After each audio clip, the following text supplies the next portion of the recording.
ꯃꯌꯥꯝꯕꯨ ꯑꯍꯥꯟꯕꯃꯛꯇꯗ ꯇꯔꯥꯝꯅ ꯑꯣꯛꯆꯔꯤ꯫ ꯉꯁꯤꯁꯨ ꯃꯌꯥꯝꯒꯤꯗꯃꯛ 2011ꯗ ꯔꯤꯂꯤꯖ ꯇꯧꯈꯤꯕ ꯍꯣꯔꯔ ꯑꯃꯗꯤ ꯔꯣꯃꯥꯟꯁꯇ ꯕꯦꯖ ꯇꯧꯕ Spellboundꯒꯤ ꯃꯨꯚꯤ ꯄꯨꯗꯨꯅ ꯂꯥꯛꯆꯔꯤ꯫ ꯃꯨꯚꯤ ꯑꯁꯤꯅ ꯐꯪꯈꯤꯕ ꯔꯦꯇꯤꯡ ꯈꯔ ꯄꯜꯂꯕꯗ IMDb ꯔꯦꯇꯤꯡꯗ 10ꯒꯤ ꯃꯅꯨꯡꯗ 6.8, ꯖꯁ ꯗꯥꯏꯜꯗ 10ꯒꯤ ꯃꯅꯨꯡꯗ 6.7, Rotten Tomatoesꯇ 62%, Google ꯌꯨꯖꯔꯁꯅ 80% ꯂꯥꯏꯛ ꯄꯤꯈ꯭ꯔꯕ ꯃꯨꯚꯤ ꯑꯃꯗꯤ ꯃꯨꯚꯤ ꯑꯁꯤꯗ ꯁꯛꯇꯝ ꯂꯥꯡꯂꯤꯕ ꯃꯤꯑꯣꯏ ꯈꯔꯒꯤ ꯃꯃꯤꯡ ꯄꯜꯂꯕꯗ ꯃꯥꯖꯣꯒꯣꯒꯤ ꯁꯛꯇꯝꯗ ꯂꯤ ꯃꯤꯟ ꯀꯤ, ꯀꯥꯡꯖꯤꯑꯣꯔꯤꯒꯤ ꯁꯛꯇꯝꯗ ꯁꯟ ꯖꯦ ꯖꯤꯟ꯫ ꯐꯔꯦ ꯑꯗꯨꯗꯤ ꯃꯌꯥꯝ ꯃꯨꯚꯤ ꯑꯁꯤꯒꯤ ꯁꯝꯂꯞꯄ ꯋꯥꯔꯤ ꯄꯟꯗꯕꯤ ꯃꯨꯚꯤꯔꯣꯝꯗ ꯑꯣꯏꯅ ꯃꯥꯏ ꯑꯣꯟꯁꯤꯜꯂꯁꯤ꯫ ꯃꯨꯚꯤ ꯑꯁꯤ ꯀꯔꯤꯒꯨꯝꯕ ꯑꯩꯅ ꯄꯥꯊꯣꯔꯛꯄ ꯃꯇꯝꯗ ꯋꯥꯍꯩ ꯋꯥꯇꯥ ꯁꯣꯏꯕ ꯑꯃꯗꯤ ꯑꯁꯣꯏ ꯑꯔꯥꯟ ꯀꯌꯥꯃꯔꯣꯝ ꯑꯃ ꯌꯥꯎꯔꯕꯁꯨ ꯃꯌꯥꯝꯒꯤ ꯃꯐꯝꯗ ꯉꯥꯛꯄꯤꯌꯨ ꯍꯥꯏꯕ ꯋꯥꯐꯝ ꯊꯝꯖꯔꯤ꯫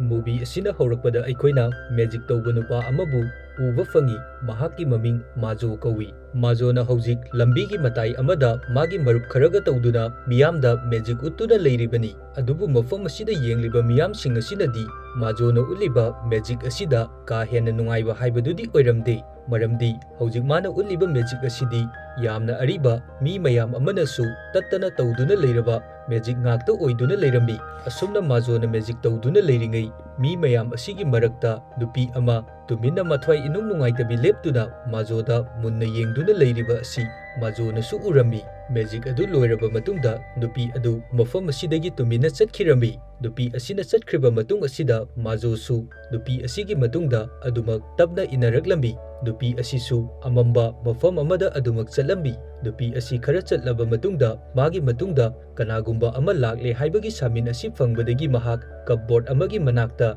ꯇꯨꯃꯤꯟꯅ ꯂꯦꯞꯇꯨꯅ ꯂꯩꯔꯝꯃꯤ꯫ ꯅꯨꯄꯤ ꯑꯁꯤꯅ ꯀꯞꯕꯣꯔꯗ ꯑꯁꯤꯒꯤ ꯃꯅꯥꯛꯇ ꯂꯦꯞꯄ ꯑꯁꯤ ꯎꯔꯒ ꯃꯥꯖꯣꯒꯤ ꯋꯥꯈꯟꯗ ꯀꯔꯤꯒꯨꯝꯕ ꯑꯃꯕꯨ ꯈꯜꯂꯛꯂꯝꯃꯤ꯫ ꯃꯗꯨꯗꯤ ꯀꯔꯤꯒꯨꯝꯕ ꯀꯞꯕꯣꯔꯗ ꯑꯃꯒꯤ ꯃꯅꯨꯡꯗꯒꯤ ꯕꯨꯠ ꯑꯃꯕꯨ ꯊꯣꯛꯂꯛꯍꯜꯂꯒ ꯃꯥꯒꯤ ꯃꯦꯖꯤꯛ ꯇꯧꯗꯨꯅ ꯕꯨꯠ ꯑꯗꯨꯕꯨ ꯃꯥꯅ ꯁꯥꯟꯅꯔꯕꯗꯤ ꯃꯥꯒꯤ ꯃꯦꯖꯤꯛ ꯑꯗꯨꯕꯨ ꯌꯦꯡꯂꯤꯕ ꯃꯤꯑꯣꯏꯁꯤꯡꯅꯁꯨ ꯃꯥꯒꯤ ꯃꯦꯖꯤꯛ ꯑꯁꯤ ꯁꯣꯏꯗꯅ ꯄꯥꯝꯅꯒꯅꯤ ꯍꯥꯏꯗꯨꯅ ꯈꯜꯂꯝꯃꯤ꯫ ꯃꯁꯤ ꯈꯜꯂꯕ ꯃꯇꯨꯡꯗ ꯃꯥꯖꯣꯅ ꯅꯨꯄꯤ ꯑꯗꯨꯒꯤ ꯃꯅꯥꯛꯇ ꯌꯥꯝꯅ ꯍꯔꯥꯎꯅ ꯆꯦꯟꯁꯤꯜꯂꯛꯂꯝꯃꯤ꯫ ꯑꯗꯨꯒ ꯅꯨꯄꯤ ꯑꯗꯨꯒꯤ ꯃꯃꯤꯡꯅ ꯀꯥꯡ ꯀꯧꯏ꯫ ꯅꯨꯄꯤ ꯑꯗꯨꯒꯤ ꯃꯐꯝꯗ ꯃꯥꯖꯣꯅ ꯃꯥꯅ ꯇꯧꯔꯤꯕ ꯃꯦꯖꯤꯛ ꯑꯁꯤꯗ ꯃꯥꯁꯨ ꯌꯥꯎꯅꯕꯒꯤꯗꯃꯛ ꯍꯥꯏꯔꯝꯃꯤ꯫ ꯑꯗꯨꯒ ꯀꯥꯡꯁꯨ ꯍꯧꯖꯤꯛ ꯃꯥꯒꯤꯗꯃꯛ ꯊꯕꯛ ꯑꯃ ꯌꯥꯝꯅ ꯗꯔꯀꯥꯔ ꯇꯥꯔꯤꯕꯅꯤ꯫ ꯑꯗꯨꯅ ꯃꯥꯖꯣꯅ ꯍꯥꯏꯔꯤꯕ ꯑꯁꯤꯗ ꯑꯗꯨꯃꯛ ꯌꯥꯔꯛꯂꯝꯃꯤ꯫ ꯃꯊꯪꯒꯤ ꯁꯤꯟꯗ ꯑꯩꯈꯣꯏꯅ ꯎꯕ ꯐꯪꯂꯤꯕ ꯑꯁꯤ ꯃꯥꯖꯣꯅ ꯃꯥꯒꯤ ꯃꯦꯖꯤꯛ ꯑꯗꯨꯕꯨ ꯁꯣ ꯇꯧꯅꯕꯒꯤꯗꯃꯛ ꯍꯣꯜ ꯑꯃꯗ ꯂꯩꯔꯝꯃꯤ꯫ ꯃꯐꯝ ꯑꯁꯤꯗ ꯃꯥꯖꯣꯒꯤ ꯃꯦꯖꯤꯛ ꯑꯗꯨ ꯌꯦꯡꯅꯕ ꯃꯤꯑꯣꯏ ꯀꯌꯥꯃꯔꯣꯝ ꯑꯃꯕꯨꯁꯨ ꯐꯝꯗꯨꯅ ꯂꯩꯔꯝꯃꯤ꯫ ꯑꯁꯤꯗꯒꯤ ꯍꯧꯖꯤꯛꯇꯤ ꯃꯥꯖꯣꯅ ꯃꯤ ꯃꯌꯥꯝ ꯑꯗꯨꯒꯤ ꯃꯃꯥꯡꯗ ꯃꯦꯖꯤꯛ ꯇꯧꯕ ꯍꯧꯔꯛꯂꯝꯃꯤ꯫ ꯀꯞꯕꯣꯔꯗ ꯑꯗꯨꯒꯤ ꯃꯐꯝꯗ ꯃꯍꯥꯛꯅ ꯃꯟꯇ꯭ꯔ ꯀꯌꯥꯃꯔꯣꯝ ꯑꯃ ꯁꯣꯟꯗꯨꯅ ꯃꯥꯒꯤ ꯃꯈꯨꯠ ꯑꯗꯨ ꯇꯤꯡꯊꯣꯔꯛꯄ ꯃꯇꯝꯗ ꯀꯞꯕꯣꯔꯗ ꯑꯗꯨ ꯃꯊꯟꯗ ꯌꯥꯝꯅ ꯀꯟꯅ ꯅꯤꯛꯂꯛꯂꯝꯃꯤ꯫ ꯑꯗꯨꯒ ꯀꯞꯕꯣꯔꯗ ꯑꯗꯨꯒꯤ ꯊꯣꯡ ꯑꯗꯨ ꯃꯊꯟꯗ ꯍꯥꯡꯗꯣꯔꯛꯏ꯫ ꯑꯁꯤꯒꯤ ꯃꯇꯨꯡꯗ ꯀꯞꯕꯣꯔꯗ ꯃꯅꯨꯡ ꯑꯗꯨꯗꯒꯤ ꯑꯃꯨꯕ ꯐꯤ ꯑꯃꯕꯨ ꯂꯪꯊꯣꯔꯛꯂꯝꯃꯤ꯫ ꯑꯃꯨꯕ ꯐꯤ ꯇꯥꯗꯨꯅ ꯂꯩꯔꯤꯕ ꯑꯗꯨ ꯈꯪꯍꯧꯗꯅ ꯊꯋꯥꯏ ꯑꯃ ꯆꯪꯗꯨꯅ ꯃꯤꯌꯥꯝ ꯑꯗꯨꯒꯤ ꯃꯊꯛꯇ ꯄꯥꯏꯈꯠꯂꯛꯂꯝꯃꯤ꯫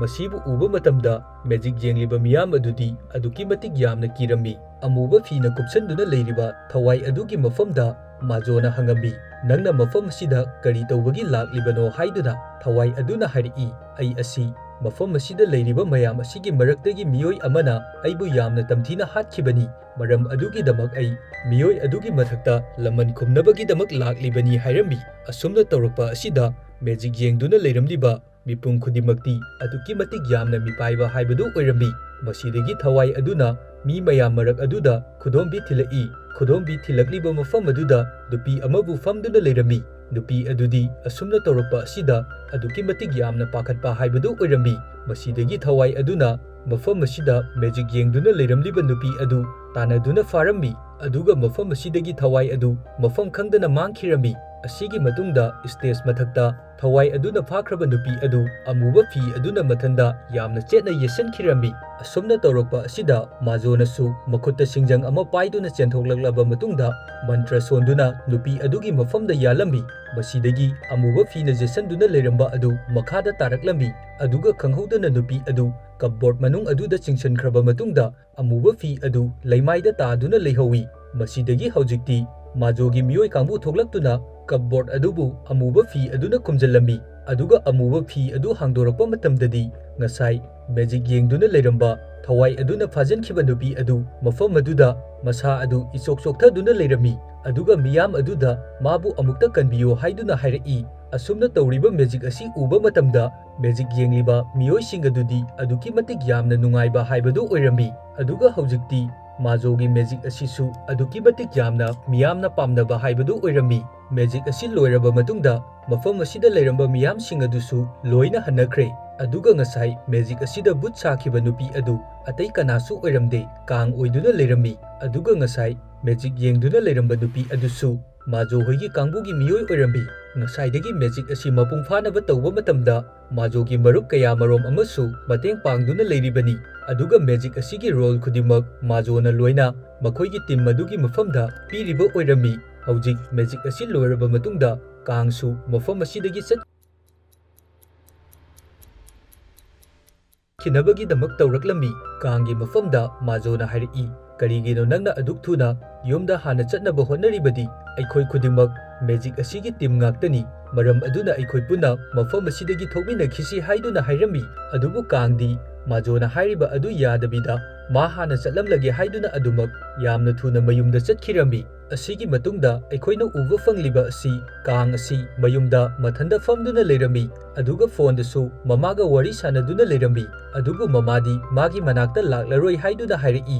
ꯃꯁꯤꯗ ꯀꯥꯡ ꯑꯗꯨꯛꯀꯤ ꯃꯇꯤꯛ ꯌꯥꯝꯅ ꯃꯊ꯭ꯋꯥꯏ ꯅꯨꯡꯉꯥꯏꯔꯝꯗꯦ ꯃꯔꯝꯗꯤ ꯉꯁꯤ ꯑꯁꯤ ꯀꯥꯡꯒꯤ ꯕꯥꯔꯗꯦ ꯑꯣꯏꯔꯝꯃꯤ ꯃꯇꯥꯡ ꯑꯁꯤꯗ ꯑꯩꯈꯣꯏꯅ ꯀꯔꯤꯒꯨꯝꯕ ꯑꯃꯁꯨ ꯈꯪꯕ ꯉꯝꯃꯤ ꯃꯐꯝ ꯑꯁꯤꯒꯤ ꯆꯥꯎꯔꯕ ꯌꯨꯝ ꯑꯁꯤꯗ ꯀꯥꯡ ꯃꯊꯟꯗꯃꯛ ꯂꯩꯔꯤꯕꯅꯤ ꯃꯈꯣꯏꯒꯤ ꯐꯦꯃꯤꯂꯤꯒꯤ ꯃꯤꯑꯣꯏꯁꯤꯡꯗꯤ ꯃꯥꯒꯤ ꯃꯅꯥꯛꯇ ꯀꯅꯥꯒꯨꯝꯕ ꯑꯃꯠꯇꯕꯨ ꯂꯩꯇꯦ ꯃꯔꯝ ꯑꯁꯤꯅ ꯃꯥ ꯑꯗꯨꯛꯀꯤ ꯃꯇꯤꯛ ꯌꯥꯝꯅ ꯃꯊ꯭ꯋꯥꯏ ꯅꯨꯡꯉꯥꯏꯇꯕ ꯍꯥꯏꯕꯗꯨ ꯑꯣꯏꯔꯝꯃꯤ ꯃꯥꯒꯤ ꯕꯥꯔꯗꯦꯒꯤꯗꯃꯛ ꯂꯩꯔꯛꯂꯤꯕ ꯀꯦꯛ ꯑꯗꯨ ꯇꯦꯕꯜ ꯑꯗꯨꯒꯤ ꯃꯃꯥꯡꯗ ꯇꯦꯗꯤ ꯕꯤꯌꯔ ꯑꯃꯕꯨ ꯐꯝꯍꯟꯗꯨꯅ ꯃꯥ ꯃꯊꯟꯗꯃꯛ ꯀꯦꯛ ꯑꯗꯨ ꯆꯥꯗꯨꯅ ꯂꯩꯔꯝꯃꯤ ꯃꯁꯤꯒꯤ ꯃꯇꯨꯡꯗ ꯌꯨꯝ ꯃꯅꯨꯡ ꯑꯗꯨꯗ ꯇꯦꯟ ꯍꯥꯎꯁ ꯃꯆꯥ ꯑꯃꯕꯨ ꯁꯥꯗꯨꯅ ꯊꯝꯃꯝꯃꯤ ꯇꯦꯟ ꯍꯥꯎꯁ ꯑꯁꯤꯒꯤ ꯃꯅꯨꯡꯗ ꯀꯥꯡꯅ ꯇꯨꯝꯂꯤꯕꯅꯤ ꯃꯔꯝꯗꯤ ꯌꯨꯝ ꯑꯁꯤꯗ ꯃꯊꯟꯗ ꯂꯩꯕꯗ ꯀꯥꯡꯒꯤ ꯃꯁꯥꯗꯁꯨ ꯌꯥꯝꯅ ꯑꯀꯤꯕ ꯐꯥꯎꯏ ꯅꯨꯃꯤꯗꯥꯡꯒꯤ ꯃꯇꯝ ꯑꯁꯤꯗ ꯀꯥꯡꯅ ꯇꯨꯝꯗꯨꯅ ꯂꯩꯔꯤꯉꯩ ꯃꯥꯒꯤ ꯃꯁꯥꯗ ꯀꯔꯤꯒꯨꯝꯕ ꯑꯃ ꯐꯥꯎꯔꯛꯂꯝꯃꯤ ꯃꯗꯨꯗꯤ ꯃꯥꯅ ꯇꯨꯝꯗꯨꯅ ꯂꯩꯔꯤꯕ ꯇꯦꯟ ꯍꯥꯎꯁ ꯑꯁꯤꯒꯤ ꯆꯦꯟ ꯑꯁꯤ ꯀꯅꯥꯒꯨꯝꯕ ꯑꯃꯅ ꯆꯤꯡꯊꯔꯛꯂꯝꯃꯤ ꯃꯁꯤꯗꯒꯤ ꯀꯥꯡꯁꯨ ꯏꯄꯥ ꯄꯥꯈꯠꯅ ꯍꯧꯒꯠꯂꯛꯄ ꯃꯇꯝꯗ ꯃꯥꯒꯤ ꯃꯃꯥꯡꯗ ꯑꯁꯤꯕ ꯑꯉꯥꯡ ꯃꯆꯥ ꯑꯅꯤꯒꯤ ꯊꯋꯥꯏ ꯂꯦꯞꯇꯨꯅ ꯂꯩꯔꯝꯃꯤ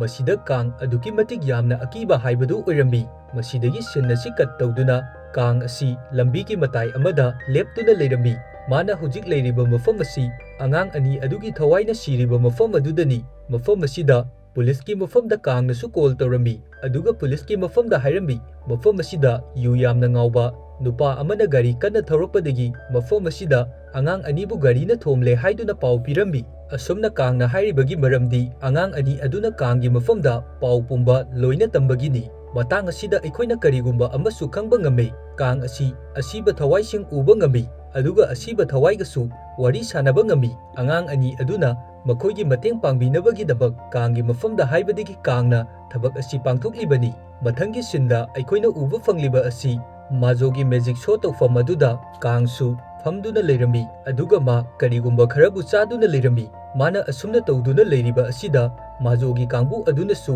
ꯃꯉꯣꯟꯗ ꯃꯨꯟꯅ ꯌꯦꯡꯗꯨꯅ ꯂꯩꯔꯝꯃꯤ ꯑꯁꯨꯝꯅ ꯃꯈꯣꯏꯅ ꯃꯨꯟꯅ ꯌꯦꯡꯁꯤꯜꯂꯛꯄ ꯑꯁꯤꯗ ꯀꯥꯡ ꯃꯁꯥꯗ ꯏꯀꯥꯏꯕ ꯐꯥꯎꯔꯛꯇꯨꯅ ꯃꯐꯝ ꯑꯁꯤꯗꯒꯤ ꯆꯠꯈꯤꯒꯦ ꯍꯥꯏꯗꯨꯅ ꯇꯧꯔꯛꯄ ꯃꯇꯝꯗ ꯃꯥꯖꯣꯁꯨ ꯃꯐꯝ ꯑꯗꯨꯗ ꯂꯦꯞꯇꯨꯅ ꯂꯩꯔꯝꯃꯤ ꯑꯗꯨꯒ ꯃꯥꯖꯣꯅ ꯃꯉꯣꯟꯗ ꯅꯪ ꯃꯐꯝ ꯀꯗꯥꯏꯗ ꯆꯠꯀꯗꯧꯔꯤꯕꯅꯣ ꯍꯥꯏꯗꯨꯅ ꯍꯪꯉꯤ ꯀꯥꯡꯅꯁꯨ ꯃꯥ ꯃꯌꯨꯝꯗ ꯆꯠꯂꯒꯦ ꯍꯥꯏꯗꯨꯅ ꯍꯥꯏꯔꯛꯏ ꯃꯁꯤꯗ ꯃꯥꯖꯣꯅ ꯍꯥꯏꯔꯛꯏ ꯀꯔꯤꯒꯤꯅꯣ ꯅꯪꯅ ꯅꯨꯡꯇꯤ ꯅꯨꯃꯤꯠ ꯈꯨꯗꯤꯡꯒꯤ ꯑꯩꯈꯣꯏ ꯃꯌꯥꯝꯒ ꯄꯨꯟꯅ ꯂꯩꯕ ꯑꯁꯤꯗꯒꯤ ꯑꯗꯨꯃꯛ ꯅꯥꯟꯊꯣꯛꯇꯨꯅ ꯆꯠꯅꯕ ꯍꯣꯠꯅꯔꯤꯕ ꯅꯨꯡꯇꯤ ꯅꯨꯃꯤꯠ ꯈꯨꯗꯤꯡꯒꯤ ꯅꯪꯅ ꯀꯔꯤꯒꯨꯝꯕ ꯋꯥ ꯑꯃ ꯍꯦꯛꯇ ꯍꯥꯏꯖꯤꯟꯗꯨꯅ ꯑꯩꯈꯣꯏꯗꯒꯤ ꯂꯩꯊꯣꯛꯅꯕ ꯍꯣꯠꯅꯔꯤꯕ ꯀꯔꯤꯒꯤꯅꯣ ꯉꯁꯤꯗꯤ ꯅꯪ ꯃꯐꯝ ꯑꯁꯤꯗꯒꯤ ꯆꯠꯈ꯭ꯔꯒꯅꯨ ꯑꯩꯈꯣꯏꯒꯤ ꯇꯤꯝꯅ ꯑꯩꯈꯣꯏꯅ ꯆꯥꯛ ꯆꯥꯅꯕꯒꯤꯗꯃꯛ ꯁꯤꯟꯕ ꯂꯥꯡꯕ ꯂꯣꯏꯅ ꯂꯣꯏꯔꯝꯂꯒꯅꯤ ꯑꯗꯨꯅ ꯅꯪꯁꯨ ꯆꯥꯛ ꯑꯁꯤ ꯆꯥꯈ꯭ꯔꯁꯤ ꯍꯥꯏꯔꯝꯃꯤ ꯑꯗꯨꯕꯨ ꯀꯥꯡꯗꯤ ꯑꯗꯨꯃꯛ ꯃꯐꯝ ꯑꯁꯤꯗꯒꯤ ꯅꯥꯟꯊꯣꯛꯅꯕꯒꯤꯗꯃꯛ ꯌꯥꯝꯅ ꯀꯟꯅ ꯍꯣꯠꯅꯔꯝꯃꯤ ꯑꯗꯨꯕꯨ ꯃꯥꯖꯣꯅ ꯌꯥꯝꯅ ꯀꯟꯅ ꯍꯥꯏꯔꯛꯄꯗꯒꯤ ꯃꯥꯁꯨ ꯀꯔꯤ ꯑꯃꯠꯇ ꯎꯄꯥꯏ ꯂꯩꯇ꯭ꯔꯦ ꯑꯗꯨꯅ ꯍꯧꯖꯤꯛꯇꯤ ꯃꯈꯣꯏꯒꯤ ꯃꯦꯖꯤꯛ ꯇꯧꯃꯤꯟꯅꯔꯤꯕ ꯇꯤꯝ ꯑꯗꯨ ꯆꯥꯛ ꯆꯥꯅꯕꯒꯤꯗꯃꯛ ꯊꯧꯔꯥꯡ ꯇꯧꯗꯨꯅ ꯂꯩꯔꯝꯃꯤ ꯃꯈꯣꯏ ꯃꯌꯥꯝ ꯄꯨꯟꯗꯨꯅ ꯂꯩꯔꯤꯉꯩ ꯃꯥꯖꯣꯒꯤ ꯐ꯭ꯔꯦꯟ ꯑꯃꯅ ꯑꯁꯨꯝꯅ ꯍꯥꯏꯔꯛꯏ ꯉꯔꯥꯡꯗꯤ ꯑꯩꯒꯤ ꯃꯪꯗ ꯑꯩꯈꯣꯏꯒꯤ ꯏꯕꯣꯛ ꯑꯗꯨ ꯂꯥꯛꯑꯝꯃꯤ ꯑꯗꯨꯒ ꯑꯩꯒꯤ ꯏꯕꯣꯛ ꯑꯗꯨꯅ ꯑꯩꯉꯣꯟꯗ ꯌꯥꯝꯅ ꯊꯤꯅ ꯉꯥꯡꯂꯛꯂꯝꯃꯤ ꯅꯪ ꯍꯧꯖꯤꯛ ꯐꯥꯎꯕ ꯍꯤꯡꯗꯨꯅ ꯂꯩꯔꯒ ꯀꯔꯤ ꯃꯔꯝꯒꯤꯗꯃꯛ ꯑꯩꯕꯨ ꯎꯅꯕ ꯂꯥꯛꯇ꯭ꯔꯤꯕꯅꯣ ꯍꯥꯏꯗꯨꯅ ꯑꯁꯨꯝꯅ ꯅꯨꯄꯥ ꯑꯁꯤꯅ ꯍꯥꯏꯔꯤꯕ ꯋꯥ ꯑꯁꯤ ꯇꯥꯕ ꯃꯇꯝꯗ ꯀꯥꯡꯗꯤ ꯌꯥꯝꯅ ꯀꯟꯅ ꯅꯣꯛꯂꯛꯂꯝꯃꯤ ꯑꯗꯨꯒ ꯍꯧꯖꯤꯛꯇꯤ ꯀꯥꯡ ꯌꯨꯁꯨ ꯌꯥꯝꯅ ꯉꯥꯎꯔꯕꯅꯤ yu mayam amba thaksilluba aduna hojikti kang masa asi control tauba kari amata ngamdre aduna hojikti majogi manakta changsilaklambi aduga majogi mafamda aina di nangonda ai ngasaina asida laoi haiba natra hojikti kari sare ai hojikti control kari amata ngamdre hairei aduga makhatana hojik kangna majogi mafamda magi furit adu paiduna yamna kanna chingai asumna tauba asida majogi furit adusu segairami asumna kangna tawriba mawong asida mafam aduda leiriba makhoising adusu yamna angakpa faurami aduga hojikti kangsu masada ikaiba faurakladuna makhoi mayamgi mafamda ma laale hairamduna mafam asidagi chatkhirami majo hoigi timsu ngasi kangna tawriba mawong mataw asida aduki matik yamna angakpa haibadu oirami maramdi mamangdasu kangna ngasi tawriba asigumna amukta fauba tawkhidri mathangi sinda aikhoina uba fangliba asi majo amadi magi marup nupi amaga car थौदुना लाअम्बी हौजिक मखोइना लाक्लिबा असि माजोगी मरुप असि मफम अमदा चटकदोरी मदुगी दमक माजोना माबु airport फाउबा थिनबिबा लाक्लिबनी मसिदगी हौजिकती माजोना मागी मरुप अदुबु airport ता थनमलबा मतुंगदा कांगी मफमदा कॉल तौरकलम्बी कांगसु फोन वरी सानबा अदुदा ngarang numidang mana tawkhriba thabak adu ma lankhre mahak ma hidak ngaumanba aduda kari amata gyan takhidre haiduna su hairei asumna phone wari sanaduna leiringai matam asida yum adudagi kangna karigumba makhol amabu taraklambi mufam asida mana tarakliba makhol asi yamna kadna lawba amadi laijekpagi makhoni masidagi kangsu takhriba makhol aduda karino haiduna yengakpa matamdadi magi mamangda Ashibagi Thawai nupi ama yamna phibam kaiba mawongda leptuna leirambi masibu uba matamda kang aduki matik yamna kiraduna room amada tumina famduna leirami haujikti kang mangonda thokliba thodoksinga sidama aduki matik yamna kiraduna masa adu tasanduna famduna leiribani asumna kangna leiringai magi thongi bell adu kanagumba amana khingaklambi masidagi kangsu magi yum asida lakliba asi kanano haiduna tholaklaga yengba matamda majo oiduna leirambi hojik majona kangi mayumda lakliba asi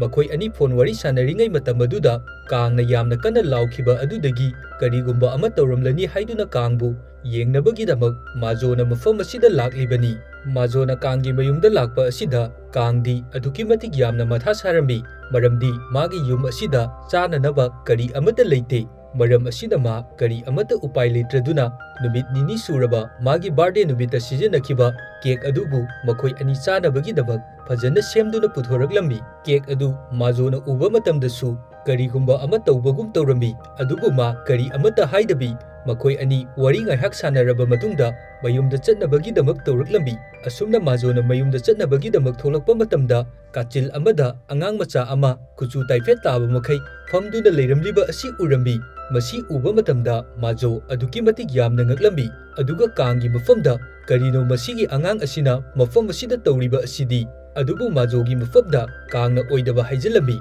angang asi aikoigi jumthangnabagi angangni madi adumak mafam asida kikulotpi sanaduna leibani haiduna hairei asumna kangna hairakliba asi taraba matungda majona hairei fare adu oirabadi angang asi mathanda sanaba asi nungairaroi aikhoisu maga puna ngaihak sanarusi haiduna onthorakpa matamda angang adudi hojiki mafam aduda adumak leiramdre masidagi atopa nakal amada amuk onthorakpa matamda angang adu kachil amada amuk leirami asumna tawriba asida kang amadi majo makhoi anisu kachil amada tumina lotuna leirami aduga angang aduna tholakpagi mapa adu yengduna angang adubu khangalambi asumna hek majona tawruba asidagi angang adusu mafam asidagi yamna kanna chenkhirami asumna angang asina khangaga chenkhiba asida majodi aduki matik yamna thawai tana nokjarami asigi matungda majosu adumak mayumda hankhirami numidangi matamda kangna mamanabi amada call tawrami aduga magi boss majo adu magi mayum asida laami haiduna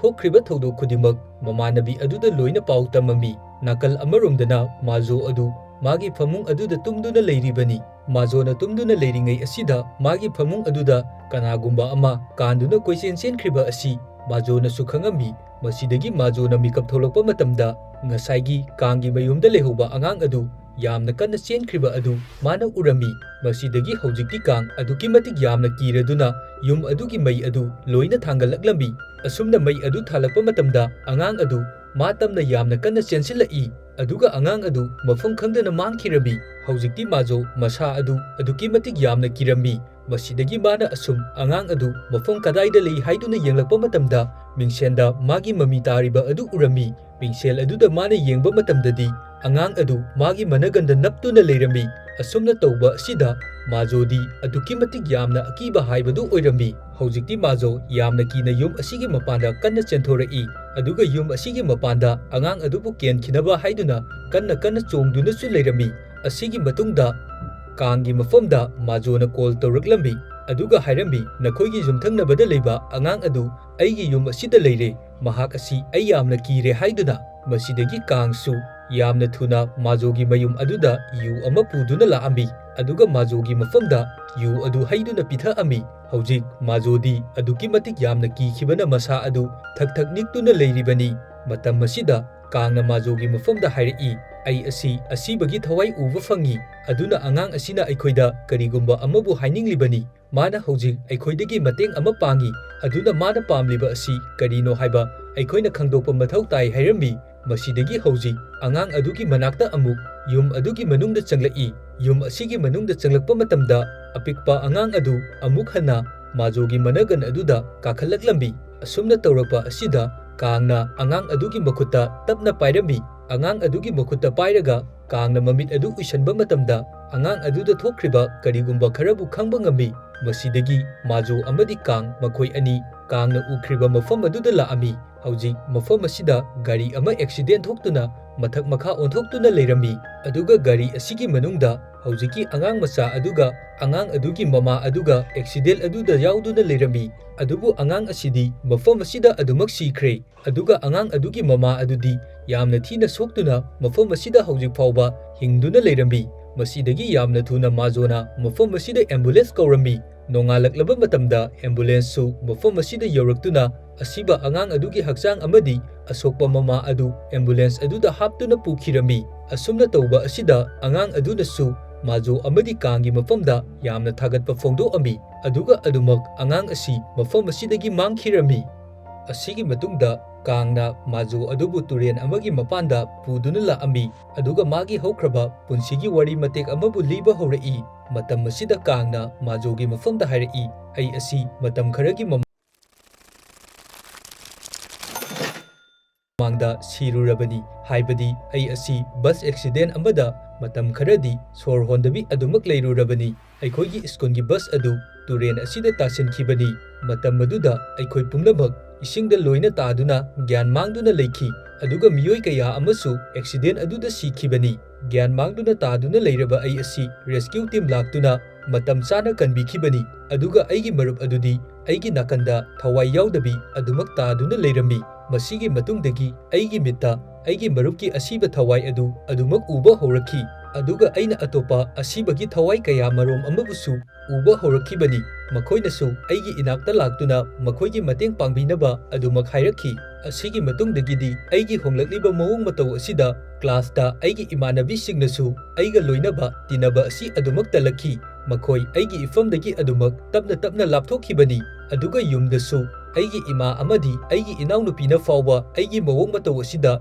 ꯌꯥꯝꯅ ꯍꯩꯅꯗꯕ ꯐꯥꯎꯔꯛꯈꯤꯕꯅꯤ꯫ ꯃꯔꯝ ꯑꯗꯨꯗꯒꯤ ꯃꯈꯣꯏꯅꯁꯨ ꯑꯩꯕꯨ ꯊꯥꯗꯣꯛꯇꯨꯅ ꯌꯨꯝ ꯑꯗꯨꯗ ꯏꯊꯟꯗꯃꯛ ꯊꯅꯝꯗꯨꯅ ꯑꯗꯨꯃꯛ ꯆꯠꯈꯤꯕꯅꯤ꯫ ꯑꯁꯨꯝꯅ ꯌꯥꯝꯅ ꯅꯨꯡꯉꯥꯏꯇꯅ ꯋꯥꯔꯤ ꯑꯁꯤ ꯂꯤꯕ ꯂꯣꯏꯔꯕ ꯃꯇꯨꯡꯗ ꯇꯨꯔꯦꯟ ꯃꯄꯥꯟ ꯑꯗꯨꯗ ꯆꯪꯁꯤꯟꯗꯨꯅ ꯌꯥꯝꯅ ꯊꯃꯣꯏ ꯁꯣꯛꯅ ꯀꯥꯡꯅ ꯂꯥꯎꯔꯝꯃꯤ, ꯑꯩꯒꯤ ꯃꯔꯨꯞ, ꯅꯪꯅ ꯑꯩꯕꯨ ꯀꯔꯤꯒꯤꯗꯃꯛ ꯑꯁꯤꯒꯨꯝꯕ ꯐꯤꯚꯝ ꯑꯁꯤꯗ ꯊꯝꯂꯤꯕꯅꯣ? ꯑꯩꯕꯨ ꯏꯊꯟꯗ ꯀꯔꯤ ꯃꯔꯝꯒꯤꯗꯃꯛ ꯊꯝꯂꯤꯕꯅꯣ? ꯑꯣꯟꯂꯥꯏꯟꯗꯗꯤ ꯑꯩꯒꯤ ꯃꯔꯨꯞ ꯀꯌꯥ ꯃꯔꯣꯝ ꯑꯃ ꯂꯩꯕꯅꯤ, ꯑꯗꯨꯕꯨ ꯃꯈꯣꯏꯗꯤ ꯑꯩꯒꯤ ꯏꯅꯥꯛꯇꯁꯨ ꯅꯣꯡꯃꯇ ꯐꯥꯎꯕ ꯂꯥꯛꯇꯦ ꯍꯥꯏꯗꯨꯅ꯫ ꯑꯁꯨꯝꯅ ꯀꯥꯡꯅ ꯇꯧꯔꯤꯕꯁꯤꯡ ꯑꯁꯤ ꯃꯥꯒꯤ ꯃꯔꯨꯞꯀꯤ ꯊꯋꯥꯏ ꯑꯗꯨꯅꯗꯤ ꯑꯗꯨꯃꯛ ꯎꯗꯨꯅ ꯂꯩꯔꯤꯕꯅꯤ꯫ ꯑꯗꯨꯒ ꯀꯥꯡꯅ ꯃꯈꯥ ꯇꯥꯅ ꯍꯥꯏꯔꯛꯏ, ꯑꯩ ꯑꯁꯤ ꯕꯨꯠ ꯎꯕ ꯉꯝꯃꯤ ꯍꯥꯏꯗꯨꯅ ꯀꯅꯥꯒꯨꯝꯕ ꯃꯤꯑꯣꯏ ꯑꯃꯠꯇꯅꯁꯨ ꯑꯩꯒ ꯂꯣꯏꯅꯅꯤꯡꯗ꯭ꯔꯦ, ꯑꯩꯒꯤ ꯏꯃꯥ ꯏꯄꯥꯅ ꯐꯥꯎꯕ ꯑꯗꯨꯃꯛ ꯃꯤꯔꯥꯏꯕꯤꯔꯦ ꯍꯥꯏꯗꯨꯅ ꯌꯥꯝꯅ ꯊꯃꯣꯏ ꯁꯣꯛꯅ ꯍꯥꯏꯔꯝꯃꯤ꯫ ꯃꯇꯝ ꯑꯁꯤꯗ ꯃꯥꯖꯣꯅ ꯑꯃꯨꯛ ꯍꯥꯏꯔꯛꯏ, ꯑꯩꯗꯤ ꯀꯥꯡꯕꯨ ꯌꯥꯝꯅ ꯅꯨꯡꯁꯤ, ꯀꯥꯡ ꯌꯥꯎꯗ꯭ꯔꯕꯗꯤ ꯑꯩ ꯊꯕꯛ ꯊꯧꯔꯝ ꯑꯃꯠꯇ ꯇꯧꯕ ꯉꯝꯗꯦ, ꯑꯗꯨꯅ ꯑꯩꯗꯤ ꯀꯥꯡꯒꯤ ꯃꯅꯥꯛꯇꯗ ꯑꯗꯨꯃꯛ ꯂꯩꯅꯤꯡꯏ ꯍꯥꯏꯗꯨꯅ ꯂꯥꯎꯔꯛꯏ꯫ ꯑꯁꯤꯗꯒꯤ ꯃꯈꯣꯏ ꯑꯅꯤ ꯃꯐꯝ ꯑꯗꯨꯗꯒꯤ ꯍꯜꯂꯛꯂꯝꯃꯤ꯫ ꯃꯊꯪꯒꯤ ꯅꯨꯃꯤꯠꯇ ꯀꯥꯡ ꯑꯃꯗꯤ ꯃꯥꯖꯣ ꯃꯈꯣꯏ ꯑꯅꯤ ꯍꯣꯇꯦꯜ ꯑꯃꯗ ꯂꯥꯛꯑꯝꯃꯤ꯫ ꯃꯐꯝ ꯑꯁꯤꯗꯁꯨ ꯀꯥꯡ ꯑꯃꯗꯤ ꯃꯥꯖꯣ ꯃꯈꯣꯏ ꯑꯅꯤ ꯌꯨ ꯌꯥꯝꯅ ꯊꯛꯇꯨꯅ ꯂꯩꯔꯝꯃꯤ꯫ ꯑꯁꯤꯒꯤ ꯃꯇꯨꯡꯗ ꯃꯥꯖꯣꯅ ꯀꯥꯡꯕꯨ ꯃꯌꯨꯝꯗ ꯊꯤꯟꯕꯤꯔꯒꯦ ꯍꯥꯏꯗꯨꯅ ꯍꯥꯏꯔꯝꯃꯤ, ꯑꯗꯨꯕꯨ ꯀꯥꯡꯗꯤ ꯃꯌꯨꯝꯗ ꯆꯠꯄ ꯑꯗꯨ ꯌꯥꯔꯝꯗꯦ꯫ ꯃꯁꯤꯗꯒꯤ ꯃꯥꯖꯣꯅ ꯀꯥꯡꯕꯨ ꯃꯥꯒꯤ ꯃꯌꯨꯝꯗ ꯄꯨꯗꯨꯅ ꯂꯥꯛꯑꯝꯃꯤ꯫ ꯑꯗꯨꯒꯤ ꯃꯇꯨꯡ ꯃꯈꯣꯏ ꯑꯅꯤ Majogi famung aduda punna tuminaduna leirambi. Asumna makhoi anina tumduna leiringai numidangi matam asida Majogi mamaida ising drop taraklambi. Masida Majo su mamit pangthoraklambi. Majo na mamit pangthorakpa matamda Kanggi marup adu mathakta naptuna yalaga leirambi. Asigumba yamna tamthiba saktamda Kanggi marup asina leiramba asi ubada Majodi aduki matik yamna akiba haibadu oirambi. Asumna Majona yamna kina leiringai Kangna magi mamit adu khumjinbiraklambi. Aduga tapna hairi nangna Thawai asida karisu yenglunu nahak nangi thokpa ama adumak tawduna leyu adu oirabadima mafam asidagi adumak chachakini haiduna asigi matungdagi Kangna Majogi damak ten house masa amabu yum aduda sabirami aduga ten house adugi manungda makoi ani tumduna leirambi. Mathangi ayukta Majogi maru Majona ngasai airport ta thiluba nupi adu yum asida halaklambi. Mana halakpa matamda ten house manung asida Majo amadi Kang bakoi ani tuminaduna leiramliba asi uba matamda aduki matik yamna sauningba haibadu oirambi. Masidagi nupi aduna Kanggi mafamda yamna thina ngangba horaklambi. Aduga hairi nahak asi nangi damak kanagumba marup amata leitrabani maramdi nangi behavior adu kana amata na nanga loinaba nanga tinaba adu pamde nangi nama amadi nanau nupina fauba nang asi tinaningdribani aduga karigumba aisu nangi nanakta leiramba taragadi ai asi nahana siramlagani hairambi asigumba nupi asigi mawong matau asida Kang aduki matik yamna nungairamde mahak kari tawgani haiba kari amata upai leiramde Majo su magi marup aduna hairiba wa aduda Kang asi yamna nungaitre haiba khangami. Masidagi Majona magi marup aduda ngangliba adu tumina leinabagi damak hairami. Adubu Kang su mathwai nungaitana mafam asidagi adumak kaptuna chenthokkhirami. Mathangi numitta Majogi team adu magic utnabagi damak sem saduna leirami. Adubu mafam asida Kangdi laamde. Kangna laktaba asida Majo aduki matik yamna mathwai nungairamde. Nakal amaromdana Kangsu mayumda magi yum adubu sengdoktuna leirambi. Mana asumna mayumda sit seng tawduna leiringai mapanda kanagumba miyoi kharabu laambi. Mana kanano laklibase haiduna yengba matamdadi magi online gi friend adu mabu unanabagi damak mafam asida acha athak kaya marom ama puduna laambi. Kangsu magi online gi marupsing asina magi manakta lakpa asida aduki matik yamna harauba nungaiba haibadu oirami. Aduga mafam asida magi marup aduna porakliba chana thaknaba sing adu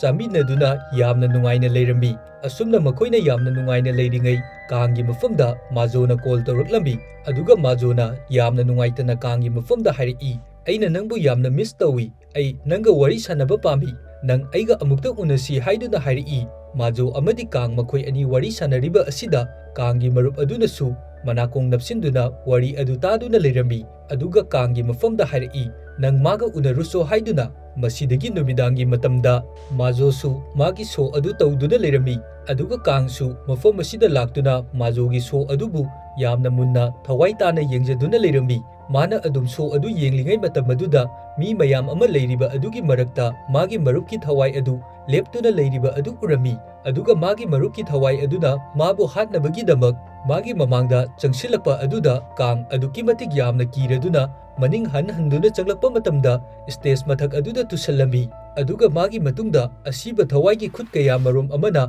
magi matungda pairakliba asi aikoina uba fangi matau asida Kangsu aduki matik yamna kiba haibadu oirami. Asumna leiringai matam asida Majona magi magic adu sijanaduna makhut mayam adubu loina tangkhairambi. Asumna tawriba asi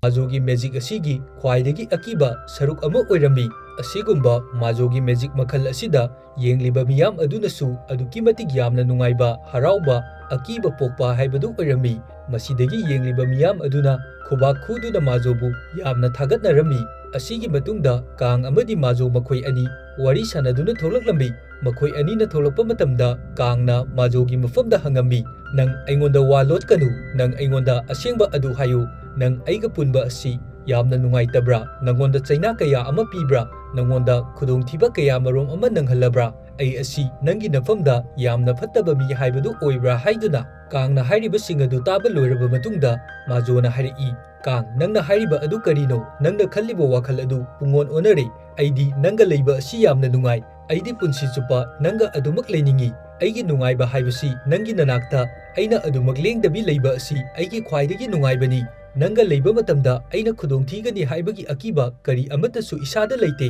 ꯑꯩꯗꯤ ꯅꯪꯕꯨ ꯌꯥꯝꯅ ꯅꯨꯡꯁꯤ꯫ ꯑꯁꯨꯝꯅ ꯃꯈꯣꯏ ꯑꯅꯤ ꯌꯥꯝꯅ ꯅꯨꯡꯁꯤꯅ ꯋꯥꯔꯤ ꯁꯥꯅꯔꯕ ꯃꯇꯨꯡꯗ ꯀꯥꯡꯕꯨ ꯃꯥꯖꯣꯅ ꯃꯥꯒꯤ ꯃꯌꯨꯝꯗ ꯄꯨꯕꯤꯔꯛꯂꯝꯃꯤ꯫ ꯃꯊꯪꯒꯤ ꯑꯌꯨꯛꯇ ꯀꯥꯡꯕꯨ ꯃꯥꯖꯣꯅ ꯃꯥꯒꯤ ꯃꯌꯨꯝꯗ ꯊꯤꯟꯕꯤꯔꯝꯃꯤ꯫ ꯑꯗꯨꯒꯤ ꯃꯇꯨꯡꯗ ꯃꯥꯖꯣꯁꯨ ꯃꯌꯨꯝꯗ ꯑꯃꯨꯛ ꯍꯜꯂꯛꯂꯝꯃꯤ꯫ ꯃꯈꯣꯏ ꯑꯅꯤꯅ ꯇꯧꯔꯤꯕ ꯈꯨꯗꯤꯡꯃꯛ ꯀꯥꯡꯒꯤ ꯃꯃꯥꯟꯅꯕꯤꯒꯤ ꯊꯋꯥꯏ ꯑꯗꯨꯅꯗꯤ ꯑꯗꯨꯃꯛ ꯂꯣꯏꯅ ꯎꯗꯨꯅ ꯂꯩꯔꯤꯕꯅꯤ꯫ ꯃꯥꯖꯣꯅ ꯌꯥꯝꯅ ꯋꯥꯈꯜ ꯅꯨꯡꯉꯥꯏꯅ ꯃꯌꯨꯝꯗ ꯍꯜꯂꯛꯄꯒꯤ ꯂꯝꯕꯤꯗ ꯃꯥꯒꯤ ꯒꯥꯔꯤ ꯑꯗꯨ ꯀ꯭ꯔꯦꯟ ꯑꯃꯒ ꯊꯣꯝꯖꯤꯟꯅꯔꯝꯃꯤ꯫ ꯑꯗꯨꯒ ꯍꯧꯖꯤꯛ ꯑꯦꯛꯁꯤꯗꯦꯟ ꯊꯣꯛꯑꯝꯃꯤ꯫ ꯑꯗꯨꯕꯨ ꯑꯦꯛꯁꯤꯗꯦꯟ ꯑꯁꯤꯗ ꯃꯥꯖꯣꯗꯤ ꯀꯔꯤꯁꯨ ꯊꯣꯏꯗꯣꯛꯄ ꯀꯔꯤ ꯑꯃꯠꯇ ꯁꯣꯛꯍꯧꯔꯝꯗꯦ꯫ ꯃꯥꯅ ꯒꯥꯔꯤ ꯃꯅꯨꯡ ꯑꯗꯨꯗꯒꯤ ꯊꯣꯛꯂꯛꯄ ꯃꯇꯝꯗ ꯌꯥꯝꯅ ꯑꯉꯛꯄ ꯑꯃ ꯐꯥꯎꯔꯝꯃꯤ, ꯃꯔꯝꯗꯤ ꯃꯥꯒ ꯊꯣꯝꯖꯤꯟꯅꯔꯤꯕ ꯑꯦꯛꯁꯤꯗꯦꯟ ꯊꯣꯛꯂꯤꯕ ꯀ꯭ꯔꯦꯟ ꯑꯁꯤꯗꯤ ꯗ꯭ꯔꯥꯏꯚꯔ ꯌꯥꯎꯗꯕꯤ ꯀ꯭ꯔꯦꯟ ꯈꯛꯇꯃꯛ ꯊꯧꯔꯛꯄ ꯑꯣꯏꯗꯨꯅ ꯂꯩꯔꯝꯃꯤ꯫ ꯑꯁꯨꯝꯅ ꯇꯧꯔꯤꯕ ꯑꯁꯤꯗ ꯃꯥꯖꯣ ꯀꯔꯤꯅꯣ ꯃꯉꯣꯟꯗ ꯊꯣꯛꯂꯤꯕ ꯑꯁꯤ, ꯑꯗꯨꯒ ꯃꯇꯧ ꯀꯔꯝꯅ ꯀ꯭ꯔꯦꯟ ꯈꯛꯇꯃꯛ ꯗ꯭ꯔꯥꯏꯚꯔ ꯌꯥꯎꯗꯕꯤ ꯊꯧꯔꯛꯂꯤꯕꯅꯣ ꯍꯥꯏꯗꯨꯅ ꯈꯜꯂꯒ ꯂꯩꯔꯝꯃꯤ꯫ ꯑꯁꯨꯝꯅ ꯂꯩꯔꯤꯉꯩ ꯃꯊꯛꯇ ꯊꯦꯠꯇꯨꯅ ꯂꯩꯕ ꯁꯥꯏꯟꯕꯣꯔꯗ ꯑꯃꯁꯨ ꯃꯥꯖꯣ ꯇꯝꯅ ꯀꯦꯜꯂꯛꯂꯝꯃꯤ꯫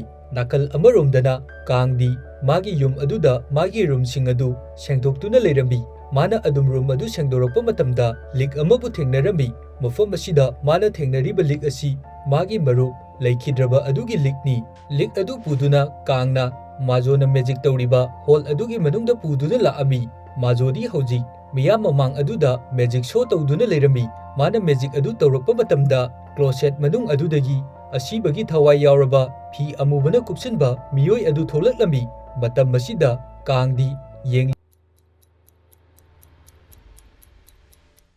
ꯃꯤꯌꯥꯝ ꯑꯗꯨꯒꯤ ꯃꯌꯥꯏꯗ ꯐꯝꯗꯨꯅ ꯂꯩꯔꯤꯕꯅꯤ꯫ ꯃꯥꯖꯣꯅ ꯍꯧꯖꯤꯛ ꯑꯁꯤꯕ ꯊꯋꯥꯏ ꯑꯗꯨꯗ ꯅꯪꯕꯨ ꯍꯥꯠꯂꯤꯕ ꯃꯤꯁꯛ ꯑꯗꯨ ꯀꯅꯥꯅꯣ ꯍꯥꯏꯗꯨꯅ ꯍꯥꯏꯔꯝꯃꯤ꯫ ꯃꯁꯤꯗꯒꯤ ꯑꯁꯤꯕ ꯊꯋꯥꯏ ꯑꯗꯨ ꯀꯥꯡꯒꯤ ꯃꯅꯥꯛꯇ ꯄꯥꯏꯁꯤꯜꯂꯛꯇꯨꯅ ꯃꯥꯅꯅꯤ ꯍꯥꯏꯔꯝꯃꯤ꯫ ꯑꯗꯨꯒ ꯀꯥꯡ ꯑꯗꯨ ꯃꯐꯝ ꯑꯗꯨꯗꯒꯤ ꯑꯁꯤꯕ ꯊꯋꯥꯏ ꯑꯗꯨꯅ ꯀ꯭ꯂꯣꯁꯦꯠ ꯑꯗꯨꯒꯤ ꯃꯅꯨꯡꯗ ꯆꯦꯟꯁꯤꯟꯗꯨꯅ ꯄꯨꯁꯤꯟꯈꯤꯔꯝꯃꯤ꯫ ꯑꯁꯨꯝꯅ ꯇꯧꯔꯤꯕ ꯃꯑꯣꯡ ꯑꯁꯤꯗ ꯌꯦꯡꯂꯤꯕ ꯃꯤꯌꯥꯝ ꯑꯗꯨ ꯑꯗꯨꯛꯀꯤ ꯃꯇꯤꯛ ꯌꯥꯝꯅ ꯑꯀꯤꯕ ꯍꯥꯏꯕꯗꯨ ꯑꯣꯏꯔꯝꯃꯤ꯫ ꯑꯗꯨꯒ ꯇꯧꯔꯛꯂꯤꯕ ꯃꯑꯣꯡ ꯑꯁꯤꯗ ꯃꯥꯖꯣꯁꯨ ꯑꯗꯨꯛꯀꯤ ꯃꯇꯤꯛ ꯌꯥꯝꯅ ꯑꯉꯛꯄ ꯍꯥꯏꯕꯗꯨ ꯑꯣꯏꯔꯝꯃꯤ, ꯃꯔꯝꯗꯤ ꯍꯧꯖꯤꯛ ꯇꯧꯔꯤꯕ ꯃꯑꯣꯡ ꯑꯁꯤ ꯃꯈꯣꯏꯒꯤ ꯃꯦꯖꯤꯛ ꯑꯁꯤꯒꯤ ꯄꯥꯔꯠ ꯑꯃ ꯑꯣꯏꯔꯝꯗꯦ꯫ ꯃꯁꯤꯗꯒꯤ ꯌꯥꯝꯅ ꯊꯨꯅ ꯃꯥꯖꯣꯅ ꯀ꯭ꯂꯣꯁꯦꯠ ꯑꯗꯨꯒꯤ ꯊꯣꯡ ꯑꯗꯨꯕꯨ ꯍꯥꯡꯗꯣꯛꯇꯨꯅ ꯃꯅꯨꯡꯗ ꯆꯦꯟꯁꯤꯜꯂꯛꯇꯨꯅ ꯌꯦꯡꯕ ꯃꯇꯝꯗ ꯀꯥꯡ ꯑꯗꯨꯗꯤ ꯑꯦꯀ꯭ꯋꯥꯔꯤꯌꯝ ꯑꯃꯒꯤ ꯃꯅꯨꯡꯗ ꯏꯁꯤꯡ ꯐꯨꯜꯗ ꯍꯥꯞꯆꯤꯟꯗꯨꯅ ꯃꯅꯨꯡꯗ ꯌꯥꯎꯗꯨꯅ ꯂꯩꯔꯝꯃꯤ꯫ ꯇꯧꯔꯤꯕ ꯃꯇꯧ ꯑꯁꯤꯗ ꯃꯦꯖꯤꯛ ꯑꯁꯤꯒꯤ ꯇꯤꯝ ꯑꯣꯏꯔꯤꯕ ꯃꯈꯣꯏꯁꯤꯡ ꯑꯗꯨꯁꯨ ꯌꯥꯝꯅ ꯑꯉꯛꯄ ꯐꯥꯎꯔꯝꯃꯤ꯫ ꯃꯥꯖꯣꯅꯁꯨ ꯑꯦꯀ꯭ꯋꯥꯔꯤꯌꯝ ꯑꯗꯨꯒꯤ ꯒ꯭ꯂꯥꯁ ꯑꯗꯨꯕꯨ ꯌꯥꯝꯅ ꯀꯟꯅ ꯊꯨꯒꯥꯏꯅꯕ ꯍꯣꯠꯅꯔꯝꯃꯤ, ꯑꯗꯨꯕꯨ ꯃꯥꯅ ꯑꯦꯀ꯭ꯋꯥꯔꯤꯌꯝ ꯑꯗꯨꯒꯤ ꯒ꯭ꯂꯥꯁ ꯑꯗꯨ ꯊꯨꯒꯥꯏꯕ ꯀꯔꯤ ꯑꯃꯠꯇ ꯉꯝꯂꯝꯗꯦ꯫ ꯃꯁꯤꯗꯒꯤ ꯒ꯭ꯂꯥꯁ ꯑꯗꯨꯕꯨ ꯊꯨꯒꯥꯏꯅꯕꯒꯤꯗꯃꯛ ꯃꯥꯒꯤ ꯃꯦꯖꯤꯛ ꯇꯧꯕꯗ ꯁꯤꯖꯤꯟꯅꯕ ꯁꯤꯡꯖꯪ ꯑꯗꯨꯕꯨ ꯄꯨꯗꯨꯅ ꯒ꯭ꯂꯥꯁ ꯑꯗꯨꯕꯨ ꯊꯨꯒꯥꯏꯅꯕ ꯆꯦꯟꯁꯤꯜꯂꯛꯄ ꯃꯇꯝꯗ ꯃꯥꯖꯣ ꯑꯗꯨ ꯈꯪꯍꯧꯗꯅ ꯃꯐꯝ ꯑꯗꯨꯗꯒꯤ ꯀꯔꯤꯒꯨꯝꯕ ꯁꯥꯐꯨ ꯑꯃꯅ ꯊꯥꯗꯣꯔꯛꯇꯨꯅ ꯄꯥꯏꯊꯣꯛꯂꯒ ꯇꯥꯔꯒ ꯃꯐꯝ ꯑꯗꯨꯗ ꯒ꯭ꯌꯥꯟ ꯃꯥꯡꯗꯨꯅ ꯑꯗꯨꯃꯛ ꯂꯩꯔꯝꯃꯤ꯫ ꯃꯁꯤꯗꯒꯤ ꯍꯧꯖꯤꯛ ꯀꯥꯡꯅ ꯃꯉꯣꯟꯗ ꯌꯥꯎꯔꯛꯂꯤꯕ ꯂꯤꯛ ꯑꯗꯨꯕꯨ ꯄꯨꯊꯣꯔꯛꯇꯨꯅ ꯃꯥꯒꯤ ꯃꯔꯨꯞ ꯑꯗꯨꯗ ꯄꯤꯅꯕ ꯇꯧꯔꯛꯂꯝꯃꯤ꯫ ꯃꯇꯥꯡ ꯑꯁꯤꯗ ꯑꯩꯈꯣꯏꯗ ꯐ꯭ꯂꯥꯁꯕꯦꯛꯀꯤ ꯁꯤꯟ ꯑꯃ ꯑꯃꯨꯛ ꯎꯠꯂꯛꯂꯝꯃꯤ꯫ ꯅꯣꯡꯃꯒꯤ ꯅꯨꯃꯤꯠ ꯑꯃꯗ ꯀꯥꯡ ꯑꯃꯗꯤ ꯃꯥꯒꯤ ꯃꯔꯨꯞ ꯃꯈꯣꯏ ꯁ꯭ꯀꯨꯜꯒꯤ ꯕꯁ ꯑꯃꯗ ꯇꯣꯡꯗꯨꯅ ꯂꯥꯛꯑꯝꯃꯤ꯫ ꯀꯥꯡꯒꯤ ꯃꯃꯥꯟꯅꯕꯤ ꯑꯁꯤꯅ ꯌꯥꯝꯅ ꯇꯥꯡꯕ ꯂꯤꯛ ꯑꯃꯕꯨ ꯁꯤꯗꯨꯅ ꯂꯩꯔꯝꯃꯤ, ꯑꯗꯨꯒ ꯀꯥꯡꯒꯤ ꯃꯐꯝꯗ ꯍꯥꯏꯔꯛꯏ, ꯃꯁꯤꯒꯤ ꯂꯤꯛ ꯑꯁꯤ ꯑꯗꯨꯛꯀꯤ ꯃꯇꯤꯛ ꯌꯥꯝꯅ ꯇꯥꯡꯕ ꯂꯤꯛ ꯑꯃꯅꯤ, ꯑꯗꯨꯒ ꯃꯁꯤꯕꯨ ꯑꯩꯈꯣꯏꯒꯤ ꯏꯕꯣꯛꯅ ꯑꯩꯒꯤ ꯏꯐꯝꯗ ꯄꯤꯕꯤꯔꯝꯕꯅꯤ, ꯃꯔꯝꯗꯤ ꯑꯩꯈꯣꯏꯒꯤ ꯏꯕꯣꯛ ꯑꯗꯨ ꯑꯩꯅ ꯑꯗꯨꯃꯛ ꯅꯤꯡꯁꯤꯡꯗꯨꯅ ꯂꯩꯅꯕꯅꯤ ꯍꯥꯏꯔꯝꯃꯤ꯫ ꯀꯥꯡꯅꯁꯨ ꯃꯃꯥꯟꯅꯕꯤꯒꯤ ꯂꯤꯛ ꯑꯁꯤ ꯎꯕ ꯃꯇꯝꯗ ꯌꯥꯝꯅ ꯄꯥꯝꯂꯝꯃꯤ, ꯑꯗꯨꯒ ꯃꯥꯒꯤ ꯃꯃꯥꯟꯅꯕꯤ ꯑꯗꯨꯗ ꯂꯤꯛ ꯑꯗꯨ ꯑꯩ ꯑꯃꯨꯛꯇ ꯁꯤꯖꯒꯦ ꯍꯥꯏꯗꯨꯅ ꯍꯥꯏꯔꯝꯃꯤ꯫ ꯃꯃꯥꯟꯅꯕꯤ ꯑꯗꯨꯅꯁꯨ ꯀꯥꯡꯒꯤ ꯃꯐꯝꯗ ꯂꯤꯛ ꯑꯗꯨꯕꯨ ꯁꯤꯅꯕꯒꯤꯗꯃꯛ ꯄꯤꯔꯛꯂꯝꯃꯤ꯫ ꯑꯁꯨꯝꯅ ꯂꯩꯔꯤꯉꯩ ꯃꯇꯝ ꯑꯁꯤꯗ ꯃꯈꯣꯏꯒꯤ ꯕꯁ ꯑꯗꯨ ꯊꯣꯡ ꯃꯊꯛꯇꯒꯤ ꯀꯦꯜꯂꯛꯇꯨꯅ ꯏꯁꯤꯡꯗ ꯇꯥꯁꯤꯟꯗꯨꯅ ꯑꯦꯛꯁꯤꯗꯦꯟ ꯊꯣꯛꯑꯝꯃꯤ꯫ ꯑꯦꯛꯁꯤꯗꯦꯟ ꯑꯁꯤ ꯊꯣꯛꯂꯕ ꯃꯇꯨꯡꯗ ꯃꯐꯝ ꯑꯁꯤꯗ ꯌꯥꯝꯅ ꯊꯨꯅ ꯔꯦꯁꯀ꯭ꯌꯨ ꯇꯤꯝ ꯀꯌꯥꯃꯔꯣꯝ ꯑꯃ ꯂꯥꯛꯑꯝꯃꯤ, ꯑꯗꯨꯒ ꯔꯦꯁꯀ꯭ꯌꯨ ꯇꯤꯝ ꯑꯁꯤꯅꯁꯨ ꯃꯤꯑꯣꯏ ꯈꯨꯗꯤꯡꯃꯛ ꯀꯟꯅꯕ ꯌꯥꯝꯅ ꯀꯟꯅ ꯍꯣꯠꯅꯔꯝꯃꯤ, ꯑꯗꯨꯕꯨ ꯃꯈꯣꯏꯅꯁꯨ ꯃꯤꯑꯣꯏꯁꯤꯡ ꯑꯁꯤ ꯀꯟꯕ ꯃꯇꯝꯗ ꯑꯈꯟꯅꯕ ꯃꯤꯑꯣꯏ ꯈꯛꯇꯃꯛ ꯍꯥꯟꯅ ꯀꯜꯂꯝꯃꯤ, ꯃꯔꯝꯗꯤ ꯏꯁꯤꯡꯗ ꯇꯥꯁꯜꯂꯤꯕ ꯕꯁꯇ ꯌꯥꯎꯔꯛꯂꯤꯕ ꯃꯤꯑꯣꯏ ꯑꯁꯤ ꯑꯗꯨꯛꯀꯤ ꯃꯇꯤꯛ ꯌꯥꯝꯅ ꯌꯥꯝꯃꯤ꯫ ꯃꯔꯝ ꯑꯁꯤꯅ ꯀꯥꯡ ꯑꯃꯗꯤ ꯃꯥꯒꯤ ꯃꯔꯨꯞꯀ ꯃꯈꯣꯏ ꯑꯅꯤ ꯇꯥꯗꯨꯅ ꯂꯩꯔꯝꯕ ꯑꯗꯨꯗꯁꯨ ꯀꯥꯡꯒꯤ ꯃꯉꯛꯁꯝꯗ ꯂꯤꯛ ꯑꯗꯨ ꯁꯤꯗꯨꯅ ꯂꯩꯕ ꯑꯗꯨꯗ ꯔꯦꯁꯀ꯭ꯌꯨ ꯇꯧꯕ ꯂꯥꯛꯂꯤꯕ ꯃꯈꯣꯏꯅ ꯈꯜꯂꯝꯃꯤ, ꯀꯥꯡ ꯑꯁꯤ ꯏꯅꯥꯛ ꯀꯩꯔꯥꯛ ꯈꯨꯟꯕ ꯄꯩꯁꯥ ꯄꯥꯏꯕ ꯏꯃꯨꯡꯒꯤ ꯃꯆꯥ ꯃꯁꯨ ꯁꯣꯏꯗꯅ ꯑꯣꯏꯔꯝꯒꯅꯤ ꯍꯥꯏꯗꯨꯅ꯫ ꯃꯔꯝ ꯑꯁꯤꯗꯒꯤ ꯔꯦꯁꯀ꯭ꯌꯨ ꯇꯤꯝ ꯑꯗꯨꯅ ꯀꯥꯡꯕꯨ ꯍꯥꯟꯅ ꯀꯜꯂꯝꯃꯤ꯫ ꯀꯥꯡꯕꯨ ꯀꯟꯕ ꯂꯣꯏꯔꯕ ꯃꯇꯨꯡꯗ ꯀꯥꯡꯒꯤ ꯃꯔꯨꯞ ꯑꯗꯨꯗꯤ ꯑꯗꯨꯃꯛ ꯃꯐꯝ ꯑꯁꯤꯗ ꯁꯤꯔꯝꯃꯤ꯫ ꯃꯁꯤꯗꯒꯤ ꯔꯦꯁꯀ꯭ꯌꯨ ꯇꯤꯝ ꯑꯗꯨꯅ ꯀꯥꯡꯕꯨ ꯍꯣꯁꯄꯤꯇꯥꯜꯗ ꯄꯨꯈꯠꯂꯛꯈꯤꯕ ꯑꯣꯏꯔꯝꯃꯤ꯫ ꯑꯗꯨꯒꯤ ꯃꯇꯨꯡꯗ ꯗꯣꯛꯇꯔꯁꯤꯡ ꯑꯗꯨꯅ ꯀꯥꯡꯒꯤ ꯃꯃꯥꯒꯤ ꯃꯐꯝꯗ Kaanggi mangsamda sirakhiba lik adubu pirakhibani aduga Kaanggi mamanasu lik adu mafom amada thamjankiba oirami Kaangdi tasengnamak lik adugi matangda kari amata ningsingludrabani lik aduna maram oiduna magi mamanabi aduna magi matungda koyen inaduna mangonda attack taunaba honaduna leiribani aduga thawai kaya amasu lik aduna maram oiduna magi mamita adumak uduna leiribani haujikti aquarium manung asida Kaanggi marup adusu thoglaklambi Kaangna magi marup adugi mafamda lik adu sibirami asumna hek lik adu magi marup adugi mafamda sikhibadagidi aquarium gi glass adu mathanda kaiduna Kaang adu mapanda thoglaklambi aduga haujik fauba majodi adumak gyan mangduna lerami masidagi majo amadi Kaang makhoi animak hospital da poraklambi Kaangna gyan taraklaba matungda majogi oiriba phibam adu yengnabagi damak laami aduga haujik Kaangna sukhalambi mahak asi majogi mafamda yamna aranba mi haibadu oire mana maram oiduna majobusu awaba kaya marom ama pire aduna haujikti ma mafam asi thadoktuna yamna lapna chatkrage haiduna khalambi majonasu gyan tarakpa matamda tawriba khudimak loina khangami aduga Kaanggi mafamda phone tawraktuna mahak mabu thadoktuna chattanabagi damak yamna kanna haijarami adubu Kaang majona hairiba wa aduda kari amata takhidre majodi Kaangna mabu thadoklamba asida aduki matik yamna mathwai nungaitana kapchaduna su leirami haujikti Kaang asi aeroplane manungda tongduna leiriba asi aikoina uba fangi matam asida air hostess ama laktuna Kaanggi mafamda karigumba ama hangnabagi damak changlaklambi matang asida Kaanggi marup adusu plane manung asida famduna leirami asidagi khanghaudana makhoigi plane asi yamna kanna niklaklambi airport tasu majona Kaangbu halakpa adu ngaiduna leiribani majodi Kaangna chatkhiba asida aduki matik yamna mathwai nungaitana mathwai wana leirambani matam asida airport aduda announcement ama laami madudi haujikta paikriba plane adu karigumba khudongchadaba ama leibadagi amuk hanna mafam asida halaklagani haiduna asumna lauthorakpa asida majo aduki matik yamna haraurami aduga haujik majona Kaangbu tholakpa adu ngairami aduga Kaanggi mafamda majona hairami kari maramgi damak nangna aibu thadoktuna chatlibano nangna adugumna tawba adu ai yamna wai aidi nangbu yamna nungsi matam chuppagi oina aikoi ani punna leiminasi masigi ayaba asi nangna pibiyo haiduna hairami adubu Kaangdi majona hairiba aduda karigumba paukhum amata piramde magi mamit adu mathakta yengkhatuna leirami mafam asida magi marup adusu leiramlibani aduga hauji Kaangna majogi mafamda hairami nangna aibu punsi chuppagi oina adumak nungsibiyu aduga aikoi ani matam chuppagi oina leiminasi haiduna majosu Kaanggi wahai aduda yamna haraurambi aduga hairi aina nangbu matam chuppagi oina karisu thadokoi ai nangbu adumak senaduna leigani aigi khwaidigi nungaiba asi nangna aigi inakta lengdana adumak leiba aduni nangna mikup khara aibu thadoktuna chatkhiba asida aigi isada siningba phawi hairambi asumna hairaba matungda makhoi ani yamna nungsinana kiss tawrambi asumna utlaba matungda movie asi matang swaida loisinkhirami ngasigi aigi movie explanation asida wahai wata soiba amadi asoi aran kaya marom ama yaurabasu mayamda ngakpiyu haiba wafam thamjari